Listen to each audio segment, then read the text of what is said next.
we could look at life, but your relationships, your business, your father, your mentor, every single one of those was just a mirror holding back at you, giving you an opportunity to view and to look and to resonate at how are you living? Why are you living that?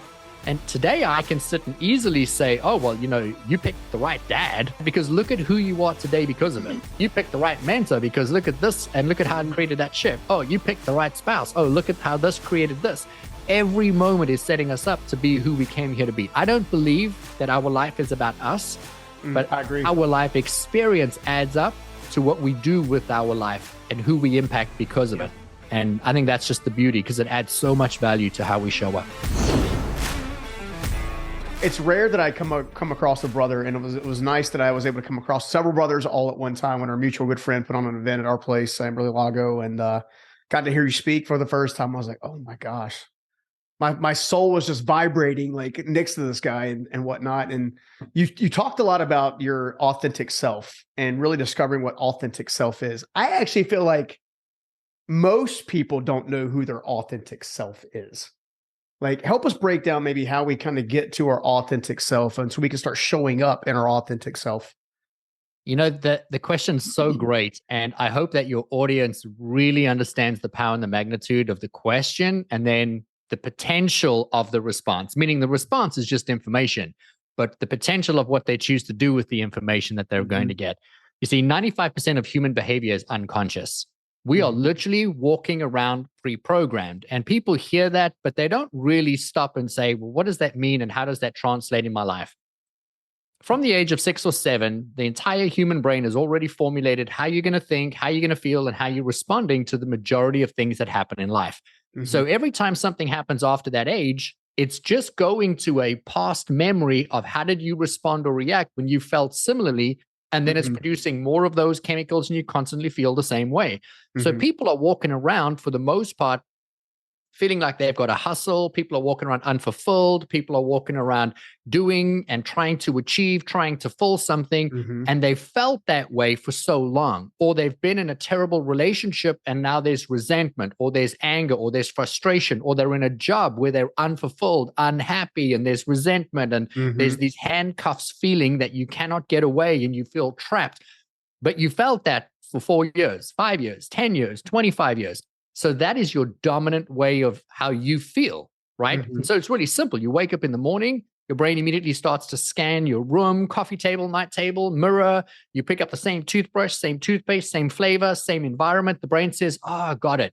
I now know how I want to feel.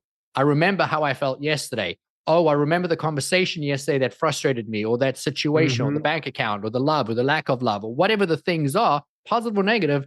We're being reminded of who we were. Few people pause and say, hang on a minute, who do I want to be today? That's right. My wife and I have this practice, and it's not tied to the same response that you have, but I feel like it fits so beautifully to the question, because every day we'll wake up and say, who do you want to be today?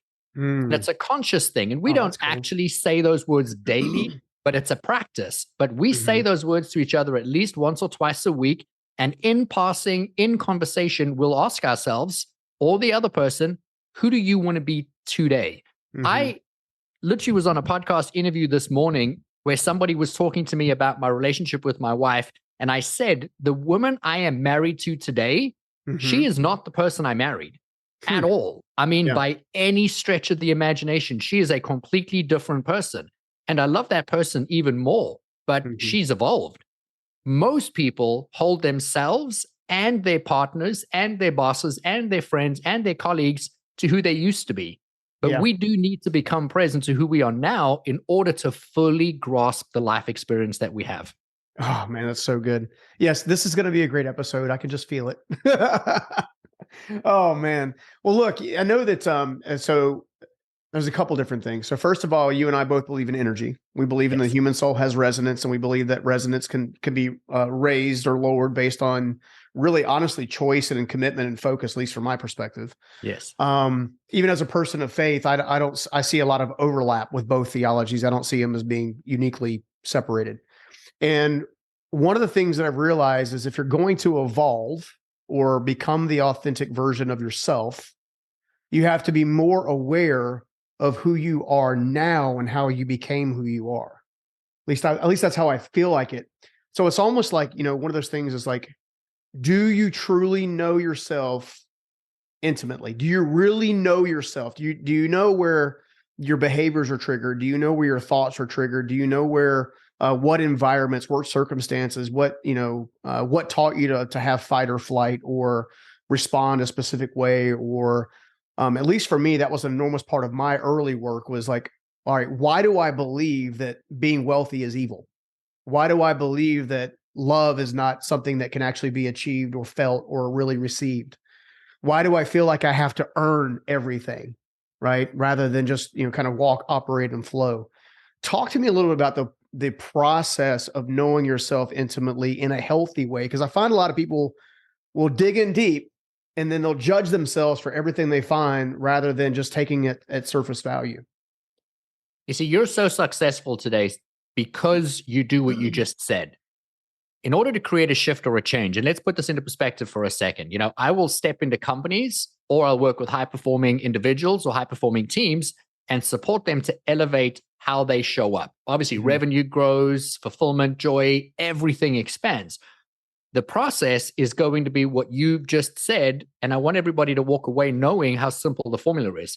You have to have awareness to create a profound shift in someone's life, in someone's business, in someone's bank account, in a team, and aligning everybody together.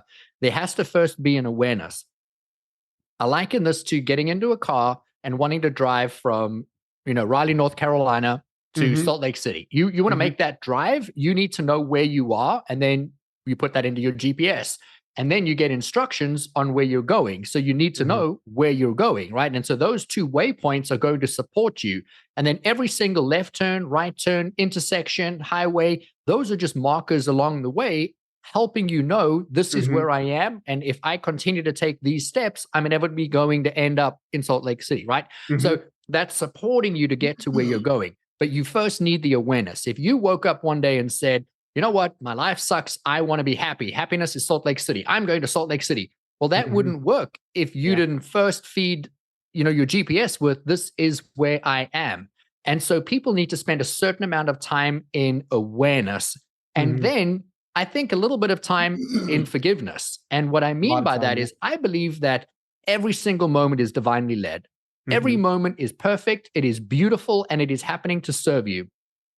You and I could have a very real conversation about pain, about struggle, about hardships, about loss.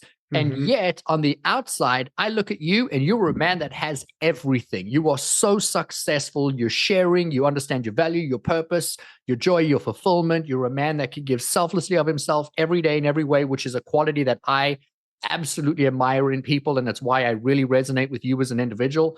In a room full of powerful people, you stood out as a person who was giving, kind, compassionate, caring, and not insecure and needing to fill space, if that makes sense, right? That comes from true confidence.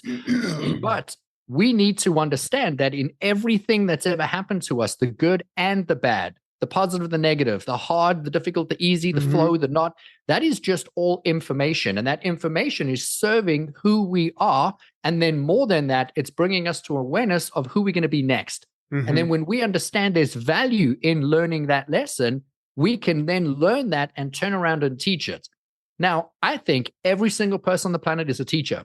We're a leader. You leave your house, you communicate with someone, you interact with someone. In that moment, you're teaching people how to be, how you want to be treated, how you treat people, how you leave people, and how you feel and who you are. It's always an example of how you're showing up in that moment. And then our legacy is the collection of all of those interactions put together. But in every moment, I feel, and this again is truly just my belief system, and it supports in how I show up in the world, but I believe every single moment is divinely led. You and I are having a conversation today. It's for the benefit of a podcast. You could call my cell phone and we could just have a conversation. I would be this intense on that conversation. I would be this hyper-focused on you because I take the commitment seriously that when I'm doing something, I have to be 100% present for that moment so I can leave it better than I found it. And that is truly one of the most profound gifts, is that when you can understand the value of what you're doing, why you're doing it, and then do it to the best of your ability, you're up leveling in that moment. But you need to be aware of all of the things that have transpired. And so when I said you need to have a semblance of forgiveness or kindness or compassion for yourself, for others, is to understand that, man, when you didn't show up the best that you could, it was because you didn't have it in you in that moment. You were broken. And I don't believe anyone's broken, but you understand the meaning, right? In that moment, you just were shattered. Depleted, you were maybe. debilitated. Deplete is a great word. And so in that moment, maybe you weren't thinking in coherence. Maybe you weren't being kind and compassionate to yourself or to others. But then in the next moment, you can learn from that and do something with that information. Or in reverse, when someone else is treating you that way, you can turn around and recognize where they are and support them out of it. But every single moment is about first having awareness. And then when you have awareness, you have additional information. When we started talking, your first question, I had said 95% of all human behavior is unconscious. So which means 95% of every single decision you make, everything that you think, eat, feel, food, consume, everything is unconscious. So if you want to be happier, if you want to be more fulfilled, you want to be more empowered, not empowered, empowered, then you need to start being more aware of why you're doing it so that you can do something different or keep doing something that's working. But it's going to take that level of awareness and then, with kindness, with compassion, make different decisions or better decisions or more educated decisions. Oh man, that's so good. I was just thinking too, that unhappiness or happiness follows you, right? So moving across the country or entering a new relationship or whatever, until you do the work on you and you understand you're not going to have the full benefit of everything that you are, or the essence of you. And then it also reminded me of, especially as it relates to adversity, trauma, triggers, all kinds of stuff. I remember for the first half of my life, I did a lot of blaming and shaming of either myself or other people for things that happened to me or through me. And then I realized that each one of those things that happened to me or through me, and there's a variety of different things that I've shared on the show before, but in all of those, I got to a place in maturity. So I believe there's an essence of immaturity versus maturity. Maturity is when you're actually thankful for those circumstances and those situations, because if it wasn't for that, you and I wouldn't share stages. You and I wouldn't go out and be able to touch hearts and touch minds, because we wouldn't be able to actually create the bridge of empathy and compassion for what that person's facing based on things that have happened to us. We're able to experience and share the compassion because it's the compassion in theory that either we were lacking or that someone shared with us for a similar circumstance. So talk to me a little about the energetic negative roots, because I feel like a lot of us are anchored down by a lot of those negative energetic roots because of traumas or because of triggers or because of, it's maybe how we kind of view kind of those things in our lives. So we're going back to all subconscious or unconscious behavior, right? You can have a belief that says, I'm not worthy of love, or I'm not worthy of abundance, or I'm not worthy of time, or I'm not worthy of freedom, or I don't ever have enough time to do this or ever have enough time to do that. And then you're going to be met with evidence to reinforce that you don't have that time. You said something a little earlier. You can go from one relationship into another relationship, and if you haven't spent the time doing the work, digging in, evaluating, taking accountability, which is the next step to awareness. First, you have awareness, and then there's accountability. But we get to do that with kindness and compassion and love and forgiveness, right? But it's accountability is a very necessary next step. And it's when you take accountability that you are always present in every single moment. There's the real value and the power in being able to create that shift, because you have to take accountability that you were there every time. Like for me, I was cheated on by every girlfriend, either a physical cheating or it was texting or phone calls, until I met my wife. And there was a 2-year period from when I stopped dating until I met my wife, because I was like, I'm not ready. I need to do the work, and I need to reevaluate, what am I worth? Who should I be with? What is the quality of what I want? I wrote out a list of every quality I wanted in my wife. I stuck it on my wall and I read it every morning, every night, every morning, every night. Man, and my ex-girlfriend was calling me. She was showing up at my house in limousines. Like, she was doing crazy stuff just to try and win me back. And I would pick up that list and I would read it over and over and over, go to the door and say to the driver, please leave. Please leave. I need you to leave right now. Because if he didn't leave right away, I would run and get into that car and I would race off. But I was grounded in that moment of saying, I have 100% awareness that I was present to every one of these times. So I've allowed it. And then I'm attracting, through focus, certain kinds of people that are going to support where I'm going. But I really think that when when we look at our lives, we have to give meaning to our life. If you're just waking up every single day to do something, and I'm going to answer your question in a second about the root of all of this energy, Sure. but I really want to increase the intensity of why it's important that we do this. If you just wake up every day and you go to work, put on your pants, you go to work. You come home, take off your pants, you go to bed. Next day, wake up, put on your pants, go to work. There's no value and meaning in what you're doing. And if you're waking up and you are waking up saying, today I'm going to create an impact. Today I'm going to give selflessly of myself. Today I'm going to serve. Today I'm going to be the best version I could be. Today I'm going to fill my cup. Today I'm going to love me first. Today, and you have value and meaning in what you're doing. When something works or doesn't work, you're looking at it very differently. I believe that we have a divine flow that is flowing to us and through us. There is this force so big, so grand, so bold, so beautiful. And I'm an extension of that force. So nothing in me is broken. Nothing in me is wrong. Nothing that has ever happened to me is wrong. I've had a man put a gun to my head, tell me to close my eyes, tell me it's the last thing I was ever going to see, pull the back of the car. I heard the click. I thought that was it. And then he left. And that moment was such a profound shift in my life. It was terrifying. But it was one of the greatest blessings I've ever had. Yeah. My ex-girlfriend cheated on me and one day walked down a hallway and I saw her walking with this guy. And in that instant, I was like, oh my God, she's cheating on me with that guy. And in that moment, my heart was broken, right? And the months that followed were devastating, but it was the greatest blessing I've ever been given. And so in those moments, when we talk about the value in the pain and the suffering or the struggle and or the successes, there's always value because it gives us something that we can then use to serve the world in some capacity. It could be a conversation, it could be a book, it could be a podcast, it could be a stage. People are listening to this, and I would imagine there are a few people that are saying, well, it's easy for Stephen to say what he just said because he's already done the work, he's healed, and he's on stage speaking. And then you included me in on that and said, well, Rudi, you and I get to speak on stages and share this. So then they say, well, okay, well, he's done the work, so he's speaking. And I want everybody to know we all are doing it right now with or without a stage. And we all have value, we all have experience, and we all can serve from that. So let's answer the question. Why do we have these root energies that are holding us back or triggering us? And for the most part, it's because we have been programmed. And I don't mean to sound like somebody who's only fixated on one topic, but the answer to the questions really lies in, what were your parents saying to you as a child? Did your parents say to you, money doesn't grow on trees? Did your parents say to you, children should be seen and not heard? Did your parents say to you, Scoggins don't get ahead, they get by? Yeah. I've heard you say that so many times, man. And so as a child, you just believe that that is a fact. It's true. And a belief is just a thought that you keep thinking, right? And at some point you have to hear it. And then so you believe it because you've thought it enough times. So every time opportunity came past you when you were 19, 20, 25, it was filtered through, well, Scoggins don't get ahead. They just get by. And so this is going to turn out bad. Exactly. So you make decisions that match that. Yeah. And here's what I want to really ground for us is that is there for you.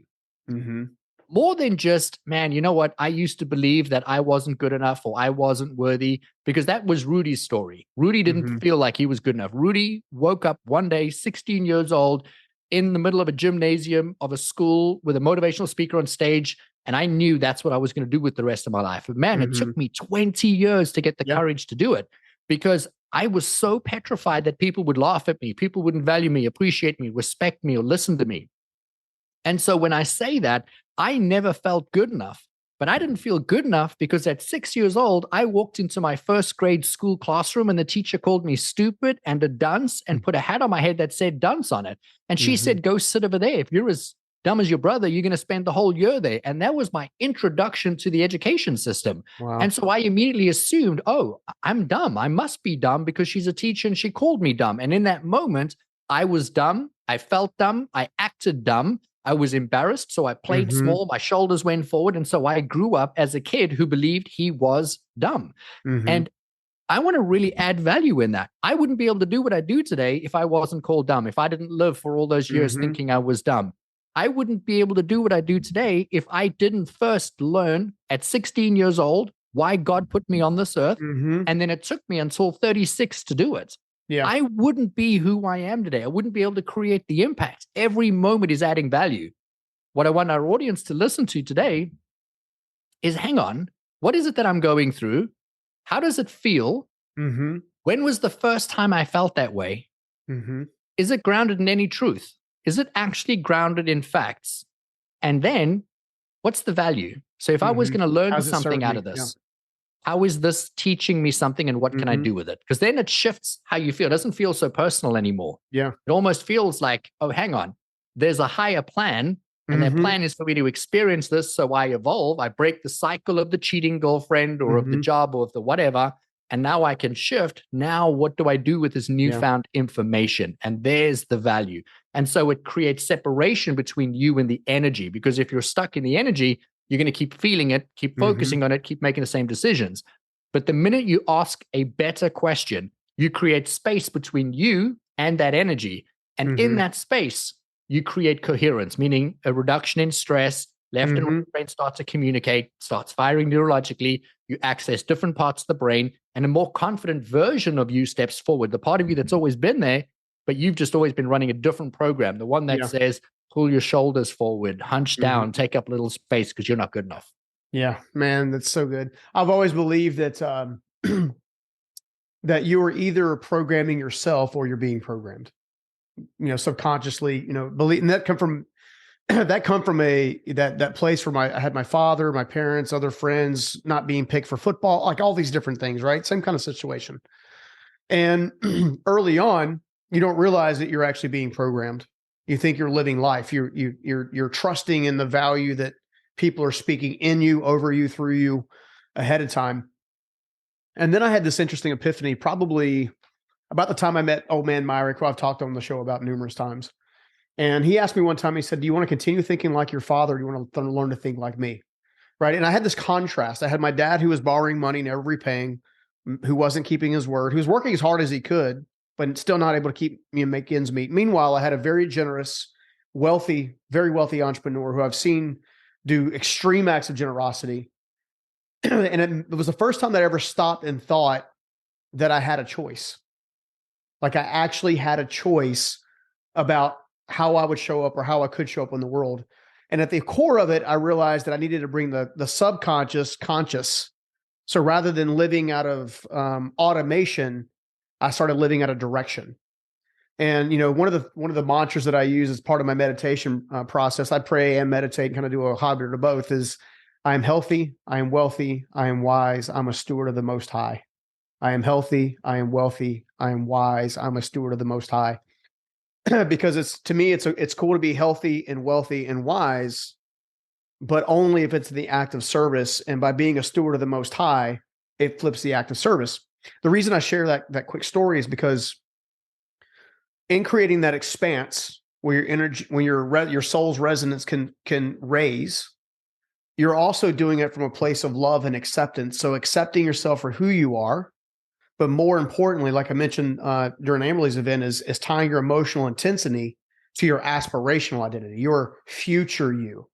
Talk to me a little bit about the importance of where you focus your attention and your energy, and how that helps us transition quicker to a higher level of vibrational resonance.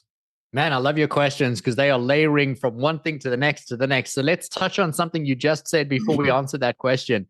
Man, everything you just said so beautifully. And I hope people start using the same mantra, prayer, and meditation, because I feel like it is a prayer. And all of that wouldn't be possible if you didn't first ask that question. Remember, I just said a moment ago, we need to ask more empowered questions. Yeah. And you said, oh, I didn't realize I had a choice. And in saying, hang on a minute, I have a choice. That's a question. Like, do I have a choice? I have a choice. And then saying, okay, how do I want to feel? That's another question. It's another empowered question. It's another choice. And in that moment, you're 100% conscious and intentional. And at some point in time, you needed to make the choice to come up with your own prayer.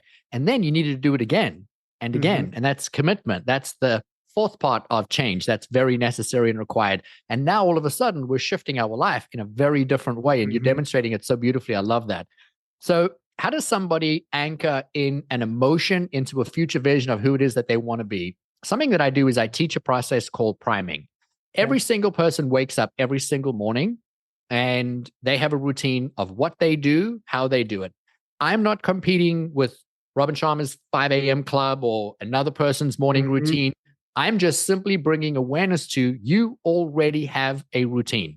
The question is, what is the quality of that routine? And is it serving you or is it detracting you from who you came here to be?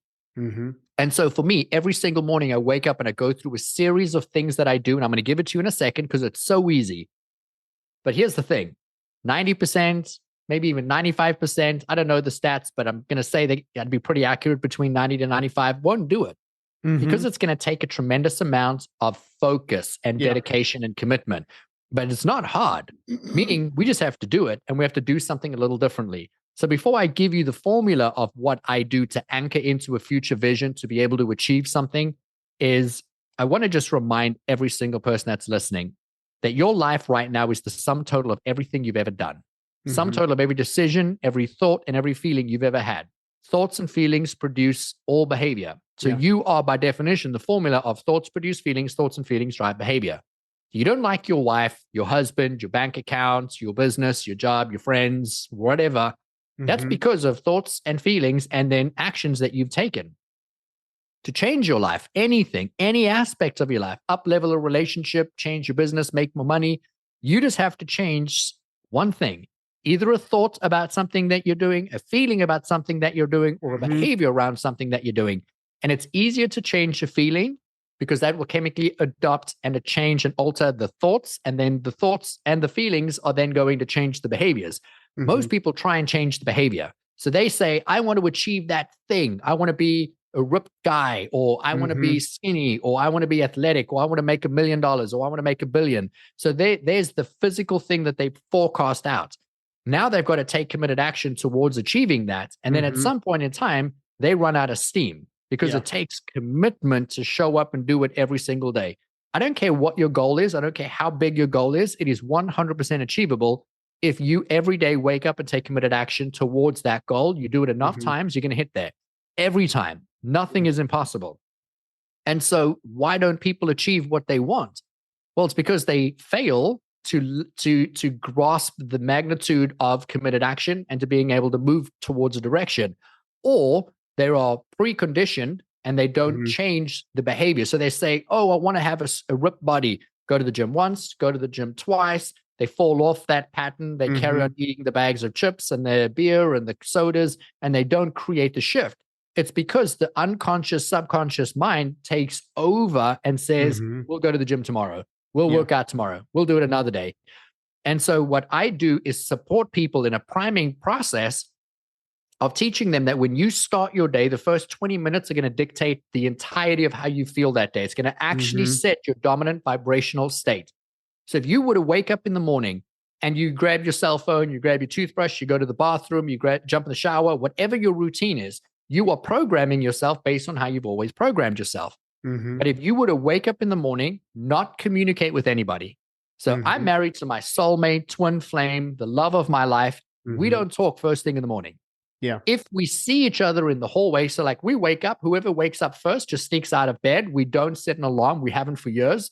So we'll wake up. Like this morning, I woke up like 15, 20 minutes before my wife. I went to my office. I went and meditated. She woke up. I wasn't in the bed. So she meditated in the bedroom. And then an hour, hour and a half later was the first time we actually exchanged words. And that was in the kitchen, handing each other coffee. And then it's like, how was your morning? How have you been? And at that point in time, we've already primed and prepared ourselves for our day. So when you wake up in the morning, don't talk to someone, don't read email, don't check social media, don't turn on the news, because everything that your brain receives in the first 20 minutes, that is when your brain is the most susceptible to change and stimulation. So if you're learning about forest fires in Canada and you wake up and that's the first thing you see, your body's producing thoughts and feelings and chemicals about fear, nervousness, stress, anxiety, but you have nothing to be nervous, stressed, or anxious about. But that's the way you feel. Then you go to work and someone says, hey man, how you doing? And you are like stressed and anxious and nervous and you don't know why. And then it builds and it builds and it builds. So now when somebody calls you and says, hey man, I'd like to give you an opportunity to invest in this and this and this, and it's a sure thing, you're going to feel nervous, anxious, and stressed about it. Not because of the opportunity, because you pre-programmed your mind and your body. But if you were to wake up first thing in the morning and spend 5 to 10 minutes imagining how you want your day to go. What do you want for your life? What are you grateful for in your life? and then just hone that feeling for 5 to 10 minutes. You're going to be chemically altering and inducing your body into a state of already having achieved it. So my goal for my life, my vision for my life is to be on a stage in front of 85,000 people 40 weeks a year. That's my goal. I want to live to 103 years old, and I want to be doing that right up until the end. Like, that is my vision and that is my goal. I love that vision. So every single morning I wake up, I will go to my journal. I will write out statements that I'm grateful for in an I am grateful for, and then I'll bring in things that I have that I'm genuinely grateful for. Then I'll bring in things that have never happened yet. So it'll be goals, visions of the future. I am grateful for that red sports car, if that's what I want, right? I am grateful for my holiday home. I am grateful for my new clients. And I'll just start bringing in these things and intersperse them with things I already have. Then I'll pause for a moment and I will feel those things. I will feel the gratitude for my wife. I'll feel the gratitude for my children. You know, this morning I woke up and I actually expressed gratitude for this podcast interview. I was grateful for the meeting of you. I was grateful for the connection. I was grateful for the friendship. I was grateful for your servant heart. And so I just spent moments feeling grateful. None of that is hard. So when I finished my meditation and my journaling practice this morning, I walked away feeling grateful. And you added to that gratitude, but I was grateful for you, but I still felt the end result was gratitude. Yeah. So now every opportunity that comes up in my day is grounded in gratitude. It's grounded in joy and feelings and fulfillment. And so right before the end of that process, I will then hold the vision of me on stage in front of 85,000 people. I've never been on a stage with 85,000 people. Just give it time. And so I don't know what that looks like. I don't know what that feels like. But let me You can only see the front couple of rows. I was going to say, in my head, man, it is electric. And then if I wake up from that fantasy, from that visualization, from that imagery in my mind of sitting on my couch for that 5, 10, 15, 20 minutes in the morning, sometimes it's an hour, depends on what's going on in my world. But man, I feel invincible. And so I access a very different part of my brain. I make very different decisions. I filled my cup. I feel purposeful. And then there's one last thing. And I'm going to walk through the formula one more time so that everybody can see how simple it is. But then I open up my calendar only 20 minutes after I've woken up, never before that. Now I look at everything I have on my day and I go line by line. What do I have at 9 o'clock? Then I just for a second, 2, 3, 4, 5, 10 seconds, I imagine, how do I want that to go? Then I go to my 9:30, I go to my 10. My 10's an hour-long meeting. How do I want that to go? Then my 11 to 12, how do I want that to go? Then I have a lunch break, 12 to 1. What am I going to do for lunch? And I imagine how I'm going to feel after lunch, energized, light, ready to keep going. Then I think about my 2 o'clock, my 3 o'clock, and I go through every single line item. And then I have this mini little visualization or fantasy. I'm going to use the word fantasy again, very strategically.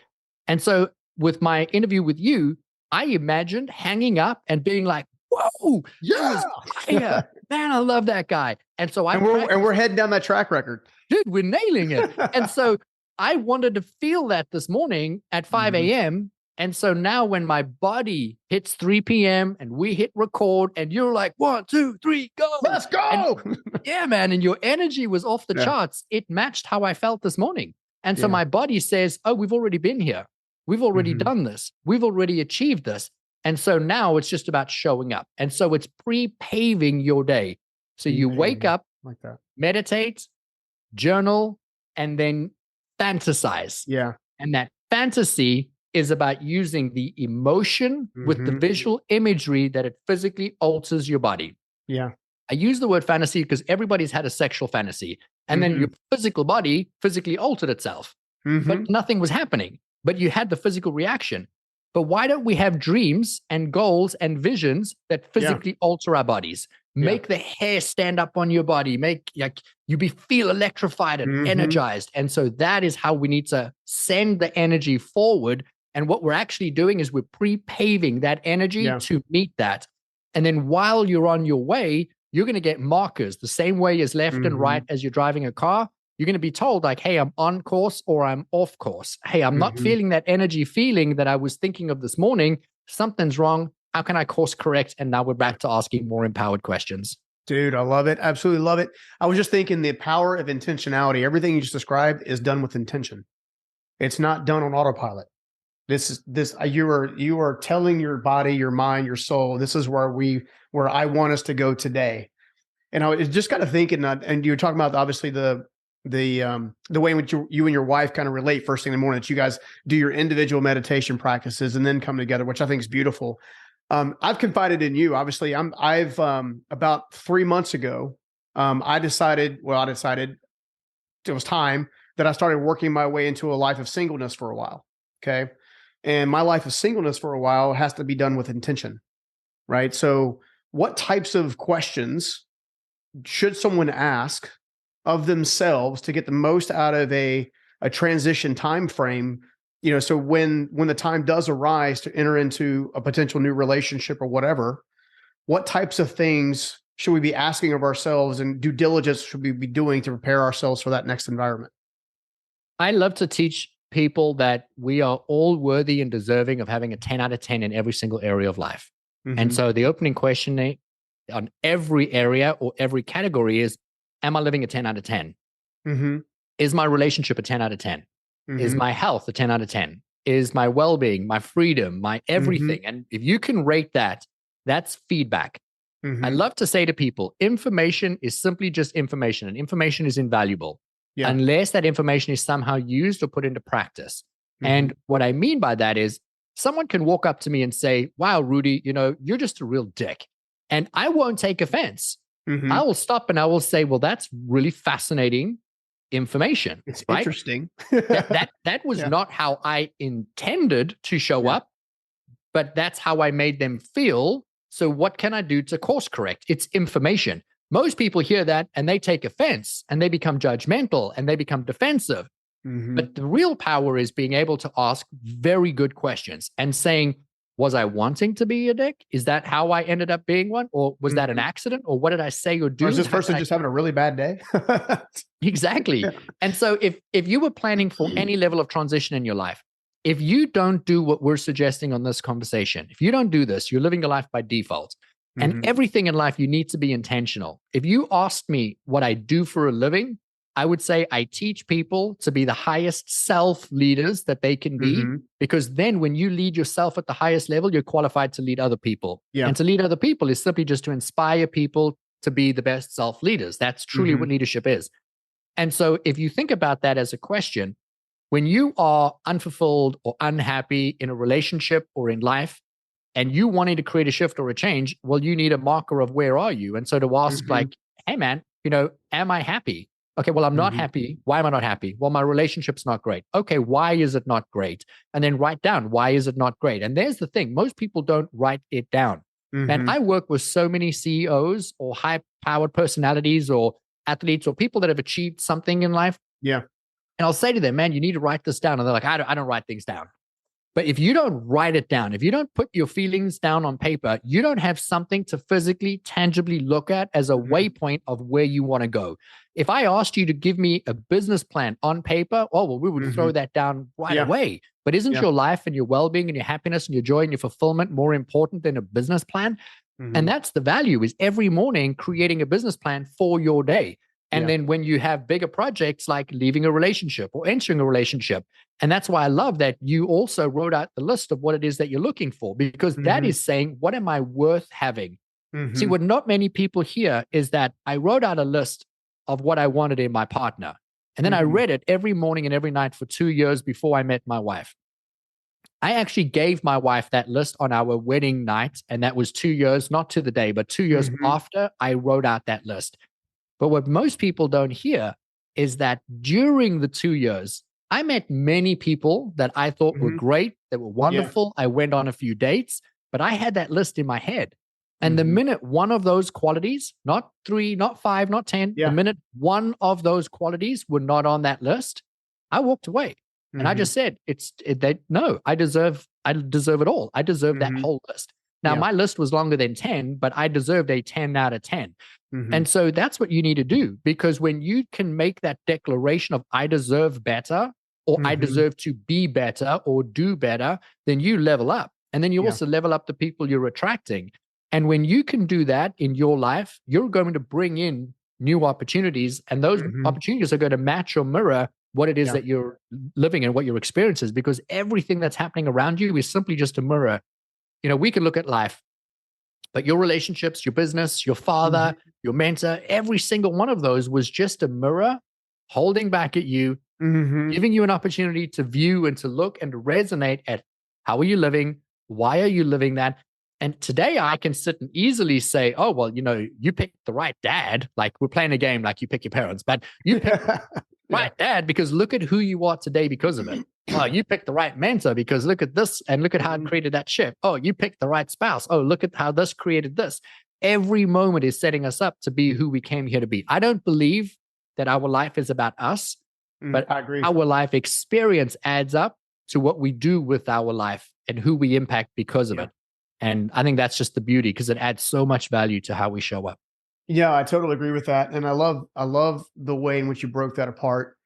I also think it's worthwhile to say it's okay to refine that list as your life progresses. So I'll give you an example. One of the things that I didn't realize that I actually yearned for or even needed, and I'm just being transparent. My audience knows it, and you're a close friend, so we can talk like this. Is I didn't realize I wanted someone to support me, like even if it's just like encouragement in this category of stepping out and serving at scale.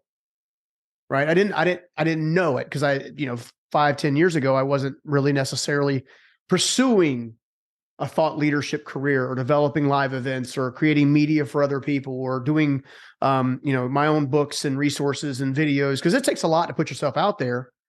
But the people that are closest to you, it also takes a lot on them as well. Because, in theory, they have to kind of be cognizant of where you're trying to go. And I didn't realize I actually wanted that or yearned for it. I thought, okay, well, if this is not your world, you want to live a low key world. Okay, that's cool. You live low key. I'm going to go out and serve as many people as possible. And then what I realized is that wasn't in alignment, right? It wasn't a complete alignment. But however, that thing would not have been on the list 5 years ago, where now it's on the list in that either a cheerleader mindset or someone who else is doing the same thing that I'm doing in a different capacity. Like you go girl, get it girl. Yeah. Kind of thing. And I just want to give the audience permission to continually refine that list, because the person that you are now is going to jot down the things that the person you are now would jot down, and not necessarily the person that you are 5 years from now. Does that make sense? Amen. So, honestly, I couldn't have said it better. Absolutely. Amen. Yeah. So I'm trying to think through it. I mean, you mentioned earlier that your wife is not the same person she was obviously when you got married, but it's actually better. And I know the meditation practice that you mentioned is probably super helpful. I assume that you guys do things together at a very intimate level. Like you guys know each other very intimately to stay that unified in the capacity that you guys are. What are some types of things? Because, people spend at least 2/3 of their life around other people. And most of those are insignificant or close relationships, whether it be in business or romance or whatever. What types of things, strategies, or techniques can we use to build that level of intimacy, whether it's in the marketplace or in the bedroom, so to speak, or the marital bed, or what do you want to call it? Man, your questions today are so on point. The answer to the question is so intertwined in everything we've spoken about today. My wife and I are two people that are connected and committed to each other in every sense of the word. But we also know and understand our responsibility to each other. And my responsibility is to see her for who she is, right?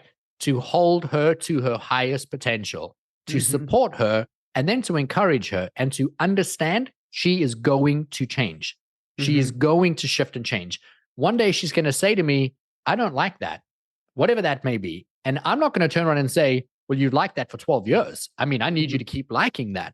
No, she gets to say, I don't want to do that. Or I just don't enjoy that person. Or I don't like that kind of movie.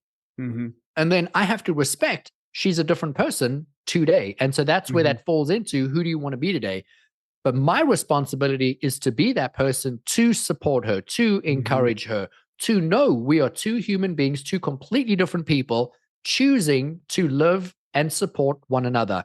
And that starts first and foremost with seeing her for who she is, a benevolent, powerful, incredible being that I have the honor and the privilege of being with. Now, with that being said, she sees me equally and she supports me back equally. Mm-hmm. And then in addition, we also hold each other accountable to those high standards. When I said to you, I am committed to a 10 out of 10 relationship. When I married my wife, she was not acting as a 10 out of 10 partner. I was not acting as a 10 out of 10, but let's be very clear about that. Obviously, we have significantly improved, both of us. But my point was, when I met her, she was not being a 10 out of 10. And what I mean by that, she was kind, she was considerate, she was compassionate, she was sweet, she was non-combative, she was submissive, really. I mean, she would just say yes. I would say, I want to do this for dinner. Okay. I want to go here. Okay. I want to do this. Okay. I'm going to go play golf with my brother, 36 holes. Okay. Everything was great. And after 6 months of marriage, I sat her down one day and I said, hey, babe, can we have a real conversation today? And she's like, yeah, sure. What's up? I was like, no one's this happy. Like, I need you to be honest with me. Like, what's going on? Like, I need to know what's going on.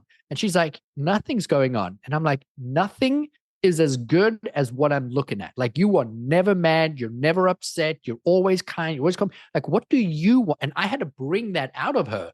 Today, she's this powerful, incredible force. I mean, yes, she's a vice president of a massive, massive company that 3,000 employees. I mean, she's crushing life and business. But let me tell you, the woman I married would not be the C-suite exec running a 3,000 person company today, right? Just because she wasn't showing up that way. But it took someone to see her, to create a safe space, and then to call her forward. Man, she calls me forward every single day. Just 2 days ago, she said to me, man, I love you, but dude, you're playing small. To hear your wife after 12 years say to you, dude, you're playing small. You are playing small. And then she gave me all the reasons for where I was playing small in my life, in my business, and whatever I was doing. Did it hurt my feelings? Man, it did. Absolutely. To hear your wife say that, but it was said with love. It was said with kindness. It was said with compassion. She's calling that future you forward is what she's doing. The same as you did for her. Love it, man. Totally. I love it. Well, before I ask the last question, I'm curious, where can everybody find out more about you and how to work with you? Man, RudiRiekstins.com. I'm going to hope that you put it in the show notes for me, because it's a doozy. RudiRiekst. We can change it to RudiR.com. INS, seriously. So yeah, RudiRiekstins.com is my website. You can catch me on Instagram or LinkedIn at exactly the same handle. I want to hear from anyone and everyone that has taken something of value from this conversation, because that's my favorite part of doing it. My wife and I have a podcast that we have together called Empowered Life, Empowered Life, because we believe we were perfectly, beautifully, and divinely put here perfectly to do what it is we came here to do and who we came here to be. And there's nothing lacking in any of us. And so it's not about being empowered to do something which is an external force. We have that force flowing to us and through us. So catch us on the Empowered Life podcast, and you'll get a little bit more of this conversation, but with my better half taking it away.